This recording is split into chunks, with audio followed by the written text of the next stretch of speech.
There are a lot of people that are not doing well. People are tired of being told that they have no control over the outcome of their lives and no control over their relationships. Because when you tell people it's not your fault this happened to you and it's okay that you're this way, which it is, I think people don't want to stay there anymore. And so people look to, I don't have to be weak all the time. You can have a weak moment. It's not the same thing with feeling fundamentally weak or insecure all the time. Looking at a moment or a situation and saying, I'm this way now because of all these things that happened for a while, that worked. It's like, it's not your fault like you're like this. Now this happened to you here.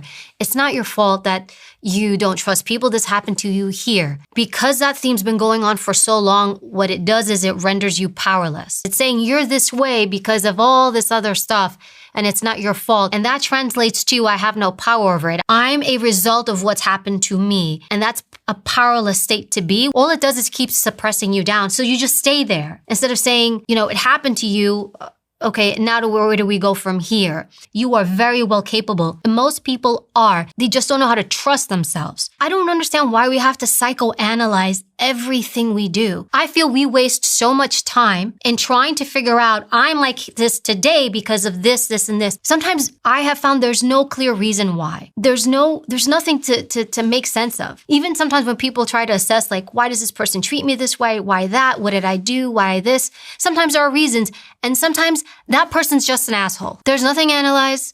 There's nothing to figure out. There's nothing to dive deep on. That person, you just happen to fall on an asshole. And that's okay. Let's move on. So there's moments where that exists too, but I feel like we try so hard to figure it out that we do more damage. Your brain is like a bathtub. Your cognitive load is like a bathtub. Think of this as a bathtub. If you have a bathtub, the bathtub can only hold so much water. If you keep putting water in the bathtub, right?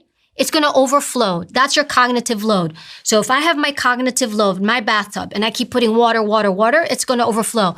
It's the same thing when you put stuff in there. I'm going to add more stuff and more stuff and more stuff.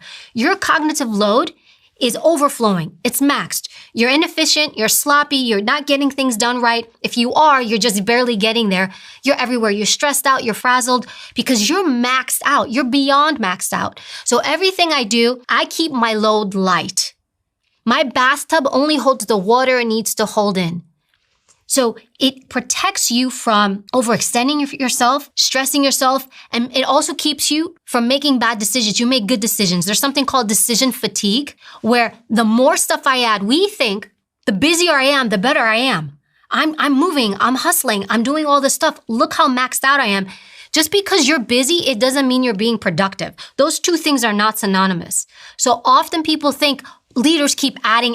No, you know what good leaders do? They take out of that bathtub. They take out. What can I do less of so I can be exceptional at the other things I do? Lighten your bathtub. So when you're overthinking and overanalyzing and trying to process all this stuff, you are maxing out that bathtub. So how can you perform? You don't have infinite resources. You do not have an infinite cognitive load, and you do not have an infinite emotional load. Don't keep adding. Your job is to take out so that the things you do exceptionally well. And you're much more emotionally stable.